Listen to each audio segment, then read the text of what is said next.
साक्षात्कार श्रीनारायण पांडे, निदेशक अभियान थिएटर गोरखपुर।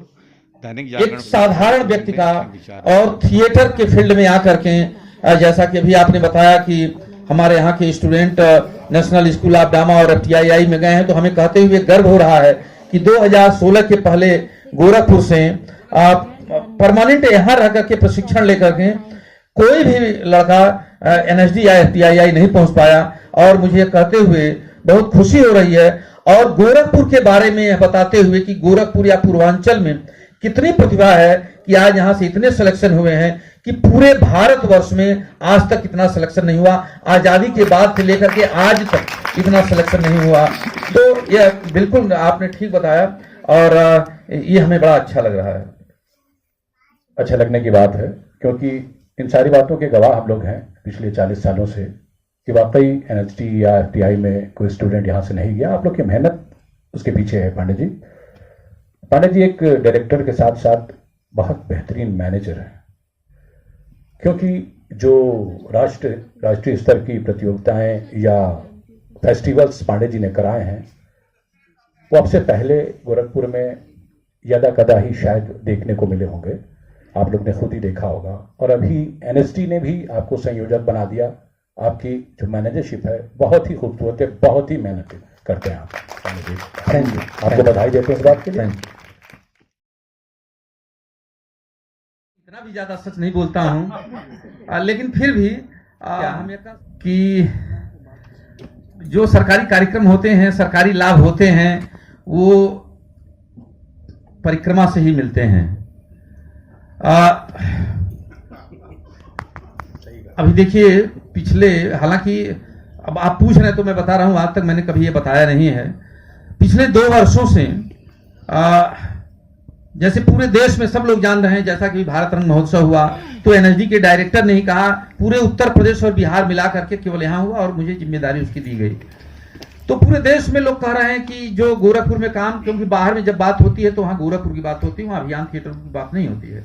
तो लोगों ने कहा कि गोरखपुर में बड़ी ऊर्जा है, बड़ा ये है वो है, और जो थिएटर के फील्ड के लोग हैं वो लोग हमको जानते हैं। 2 वर्षों से वो अपने बच्चों के ऊपर लाद रहा है। जो नहीं बन पाया वो चाह रहा है कि उसका बेटा जो IAS है, शायद वो नहीं चाह रहा है कि उसका बेटा IAS बने।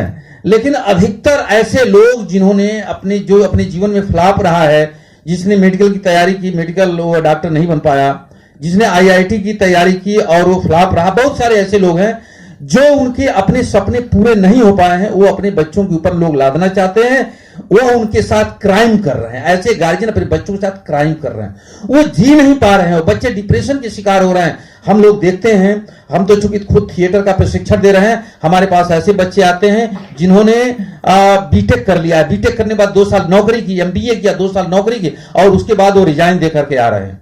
और फिर वो बताते हैं कि हमारे पिताजी का जब मेरे ऊपर अब अधिकार नहीं रहा या मेरे पिताजी की डेथ हो गई तब मैं यह काम करने आया हूं। लेकिन आप सोचिए वो कितना खो चुके हैं। ऐसे बहुत सारे, हालांकि अभी स्थितियां बदली हैं, बहुत सारे गार्जियन अपने बच्चों को लेकर के आ रहे हैं थिएटर में एडमिशन करवाने के लिए, चाह रहे हैं उनका बच्चा, लेकिन वो नहीं के बराबर है। तो एक तो जो हम ये कहना चाहेंगे कि कोई भी अभिभावक हो वह अपने सपनों को, अपनी इच्छाओं को अपने बच्चों पर थोपे नहीं। वो उनका गार्जियन है, वो कोई जो बच्चा है ये उनकी प्रॉपर्टी नहीं है कि जैसे चाहे यूज करें। तो उनको मार्गदर्शन करना है, उनको एक गाइड देनी है। और बच्चा डॉक्टर बनना चाहता है, डॉक्टर बने, कौन रोक रहा है? इंजीनियर बनना चाहता है तो इंजीनियर बने। लेकिन आप कल्पना करिए कि आज के डेट में लाखों ऐसे लोग हैं जो चाहे वो संगीत में हैं, पेंटिंग में हैं, खिलाड़ी हैं या अभिनेता हैं, अगर वह उनको मौका नहीं मिला होता तो क्या होता? क्या सचिन तेंदुलकर वो डॉक्टर बन पाते? क्या नवाजुद्दीन सिद्दीकी, क्या इरफान खान, क्या ओमपुरी, ये लोग IAS IPS बन पाते?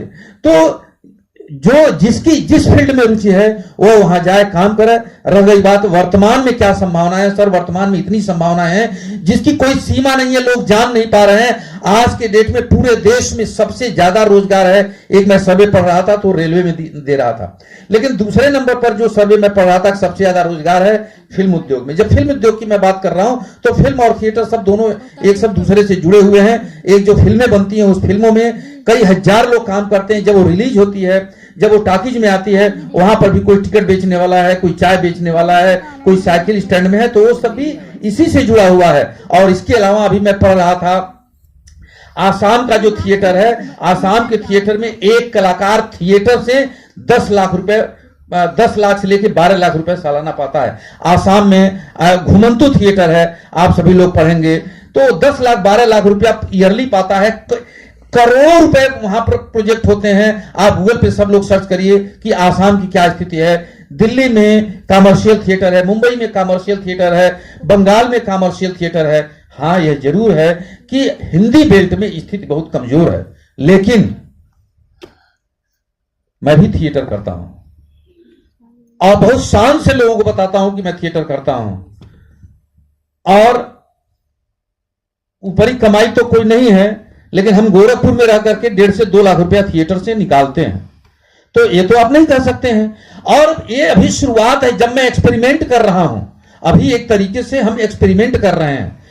अभी इतनी संभावनाएं हैं जिसकी कोई सीमा नहीं है। अभी तो ऐसे लगता है, जब लोग कहते हैं, पूरे देश में हमारे पास फोन आता है कि अब इसके बाद क्या, अभी तो आपकी उपलब्धियां इतनी हो गई कि इसके बाद तो जो राबिन दास जैसे बड़े लोग हैं उनकी उपलब्धियां नहीं। तो मैंने कहा, हमें लगता है कि अभी तो मैंने शुरुआत किया है, अभी तो कुछ हुआ ही नहीं है, अभी तो पूरा मैदान पड़ा हुआ है। और सच में मैं बताऊं आसिफ जी कि अभी ऐसे लगता है कि मैं अभी 19वां लगा है। अभी गोरखपुर में 5-6 विद्यालयों से, इवन गोरखपुर विश्वविद्यालय से भी डॉक्टर आमोद कुमार राय जी यहाँ थिएटर को बहुत सपोर्ट करते हैं। आपके सहयोग से वहां हमने एमओयू किया, 4-5 विद्यालयों से एमओयू किया, और इस साल कम से कम गोरखपुर में 50 विद्यालयों के साथ हमें एमओयू करना है। यानी पूरे शहर में रंगमंच का इतना समृद्ध और बेहतर माहौल बनाना है। और यह रिपोर्ट हमको देनी है Delhi national school of drama को, भारत सरकार को रिपोर्ट देनी है कि देखिए थिएटर में कितनी संभावनाएं हैं। हम बता दें आप लोगों को कि भारत सरकार की तरफ से जितने भी सीबीएसई बोर्ड के विद्यालय हैं, वहां पर एक सब्जेक्ट के रूप में थिएटर को लागू करने का एक प्रस्ताव आया है। और जब थिएटर को लागू करने का प्रस्ताव आया है तो ऐसे वैसे नहीं आया है, वो इस तरीके से आया कि एक सब्जेक्ट के रूप में होगा, जैसे मैथ है, जैसे साइंस है, जैसे हिंदी है, उसके एग्जाम होंगे, वहां पर ऑडिटोरियम हर कॉलेज में बनवाना पड़ेगा, उसके बाकायदा अध्यापक होंगे, वो ऐसे अध्यापक होंगे जो एनएसडी और बीएनए के ट्रेंड होंगे। वो लागू क्यों नहीं हो पा रहा, हालांकि 4-5 वर्षों से एक ठंडे बस्ते में पड़ा हुआ है, उसको हम पूरी तरीके से नहीं बता पाएंगे क्यों नहीं लागू हो पा रहा है, लेकिन यह पूरी तरीके से केंद्र सरकार को दिया गया है, क्योंकि ऐसा माना जाता है कि पूरी दुनिया में व्यक्तित्व का सर्वांगीण विकास केवल और केवल थिएटर माध्यम है, इसके अलावा दुनिया में और कोई माध्यम नहीं है। और इसको जवाहरलाल नेहरू यूनिवर्सिटी और दिल्ली यूनिवर्सिटी में 3 महीने का एक डिप्लोमा कोर्स रखा गया है, पर्सनालिटी डेवलपमेंट थ्रू थिएटर, कि थिएटर के माध्यम से कैसे पर्सनालिटी डेवलपमेंट किया जाए। और चाहे आईआईएम हो या आईआईटी हो, वहां पर 1 महीने 2 महीने जितने भी स्टूडेंट होते हैं उन सबको थिएटर करवाया जाता है। इवन नुक्कड़ नाटक उनसे करवाए जाते हैं। वो जा करके सड़कों पर गली गली में वो आईआईएम के जो बच्चे हैं वो ये नुक्कड़ नाटक करते हैं, स्टेज शो करते हैं। उसके पीछे केवल यही कारण होता है कि उनका पर्सनालिटी डेवलपमेंट हो। यहां तक कि कारपोरेट सेक्टर में जो जिनको करोड़ों रुपए के पैकेज मिलते हैं उनको नौकरी मिलने के बाद नाटक करवाया जाता है। तो ये नाटक की एक चमत्कारिक शक्ति है। और नाटक, अब इस पर तो अगर हम बात करें तो फिर एक लंबी बातचीत होगी। नाटक है क्या, नाटक आया कहां से? नाटक वह आध्यात्म है, नाटक वह पवित्रता का पुंज है जो वेदों से आया है। यह हमको हर घरों में, मानी जब हम नाटक करते हैं, नाटक पढ़ते हैं, तो नाटक पढ़ने का मतलब वेद पढ़ रहे हैं। जब अभिनय करते हैं तो इसका मतलब वेद को क्रियान्वित रूप में कर रहे हैं। और आसिफ भाई, आप तो चूंकि थिएटर की फील्ड से हैं, पूरे देश में आप जा करके आपने कितने नेशनल अवार्ड पाए हैं। तो थिएटर के फील्ड की मैं बात करूं तो जो दर्शक होता है वह जैसे जाता है, आजकल देखिए लोग गंगा नहान जा रहे हैं या वो दर्शन करने तमाम देवी देवताओं का जा रहे हैं, तो जो पुण्य मिलता है वहां पर वह नाटक देखने पर मिलता है। ये मैं नहीं कह रहा हूं, मैं नहीं कह रहा हूं, क्योंकि नाटक को कहा गया है 5वां वेद। ये जो भरत मुनि ने रचना की है 5वां वेद कहा गया है।